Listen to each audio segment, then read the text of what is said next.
பாங்கு சொல்லுகின்ற ஓசை எனக்கு கேட்டது. அழைப்பு, தொழ வாருங்கள் என்கின்ற அழைப்பு என்னுடைய காதில் வந்து மோதியது. அந்த பள்ளிவாசல் எங்கள் வீட்டுக்கு ரொம்ப கிட்டம்.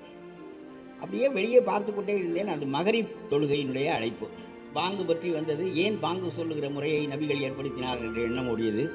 உலகத்திலேயே அவனவன் சாமி கும்பிடுவதற்கு அவனவனாக போவான், அவனவனாக வருவானே தவிர, குறிப்பிட்டு பாங்கு சொல்லி தொழ வாருங்கள் என்று அழைத்து குறிப்பிட்ட நேரத்தில் தொழ வைத்து இத்தகைய முறையை அவர் ஏன் ஏற்படுத்தினார் என்று சிந்தித்துக் கொண்டிருந்தேன்.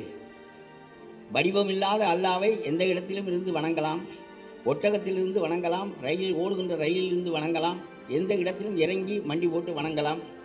அதற்கு எதற்கு பள்ளிவாசல் சமுதாயமாக கட்ட வேண்டும் என்கின்ற எண்ணத்தோடு தான் அவர் இந்த பாங்கு சொல்லுகின்ற முறையை ஏற்படுத்துகிறார். அதை ஒரு கருப்பின மனிதன் பிலாலிடம் கொடுத்து, பிறகு இன்றைக்கு ஆப்பிரிக்கா முழுவதும் இஸ்லாமியமாக இறம்பி இருப்பதற்கு காரணம் அந்த பில்லா என்கின்ற ஒரு மனிதனை சமமாக மதித்தார், ஒரு அடிமையை விடுவித்து சமமாக மதித்தார்.